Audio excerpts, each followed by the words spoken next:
Tukaj je čisto uraden preboj predora Pekel.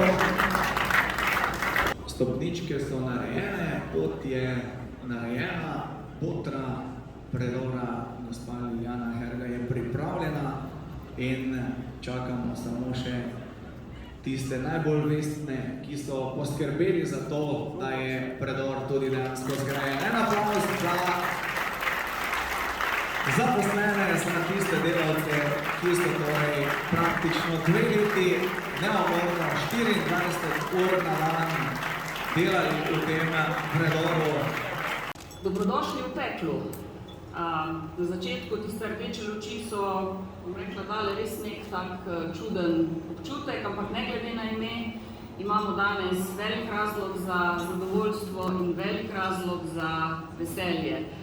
Promet, ki zdaj poteka skozi stari predor, je stekel daljnega leta 1848, se pravi skoraj pred 180 leti. In glede na to, se pravi, da je prejšnji predor bil zgrajen tako daleč nazaj, je bila sprejeta odločitev, da je veliko bolj smiselno kot obnavljati, širiti ali karkoli starega, da gremo v investicijo na način, kot je danes pred nami. S tem projektom, s tem predorom bomo promet naredili hitrejši, predvsem veliko bolj varen in tisti stari del proge lahko uporabili bolj trajnostno za kolesarjenje.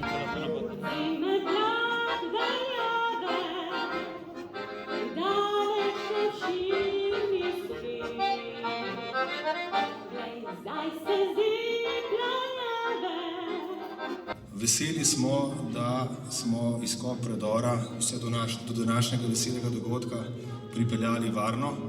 Delavci so dokazali, oziroma vsa kompletna ekipa, da znamo delati strokovno, kvalitetno, hitro in učinkovito, tudi v najtežjih pogojih.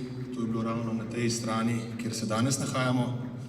Skupaj z viaduktom, ki ste ga tudi lahko videli že, prihajali sem, ki je dolg nekaj manj kot 900 metrov, je vrednost tega dela investicije približno 101 milijon evrov. Celotna investicija, pomembna za državo, eden od večjih, če ne poleg drugega tira največji infrastrukturni železniški projekt, je vreden pa skoraj 300 milijonov evrov.